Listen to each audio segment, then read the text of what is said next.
ಬೆಂಡೆಕಾಯಿ ಫ್ರೈ ಮಾಡ್ತಾಯಿದ್ದೀನಿ ಇವತ್ತು. ಬೆಂಡೆಕಾಯಿನ ನೀಟಾಗಿ ಫ್ರೈ ಮಾಡ್ಕೊಬೇಕು.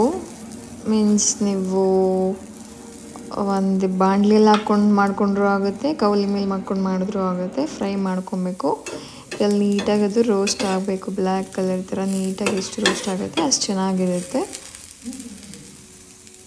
ನೆಕ್ಸ್ಟು ಆಯಿಲ್ ಇಟ್ಕೊಬೇಕು. ಆಯಿಲ್ ಆದಮೇಲೆ ಮಸ್ಟರ್ಡು, ಸಾಸಿವೆ, ಜೀರಿಗೆ,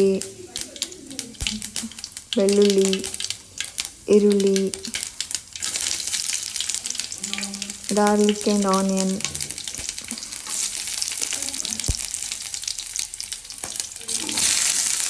ಇದನ್ನ ಹಾಕಿ ನೀಟಾಗಿ ಫ್ರೈ ಮಾಡ್ಕೊಬೇಕು.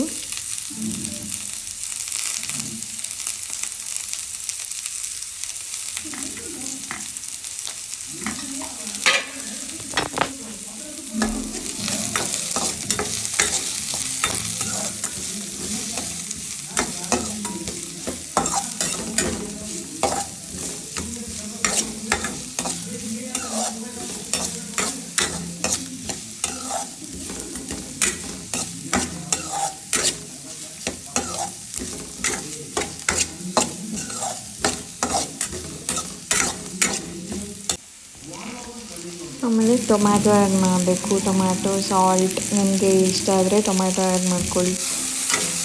ಅದರ್ವೈಸ್ ಓಕೆ, ಟೊಮ್ಯಾಟೊ ಆ್ಯಡ್ ಮಾಡ್ಕೊಳ್ಳಿ. ನೆಕ್ಸ್ಟ್ ಅದನ್ನು ನೀಟಾಗಿ ಫ್ರೈ ಆದಮೇಲೆ ಬೆಂಡೆಕಾಯಿ ಫ್ರೈ ಮಾಡಿದ್ವಲ್ವ, ಬೆಂಡೆಕಾಯಿ ಫ್ರೈ ಮಾಡ್ಕೊಂಡಿದ್ವಲ್ಲ ಅದನ್ನ ಹಾಕ್ಬೇಕು. ಅದನ್ನ ಹಾಕ್ಬಿಟ್ಟು ನೀಟಾಗಿ ಹಾಕಿ ಮತ್ತು ಸ್ವಲ್ಪ ಸಾಲ್ಟ್, ಇದ್ಮೇಲೆ ಸಾಲ್ಟ್ ಹಾಕಬೇಕು. Salt, turmeric and coriander powder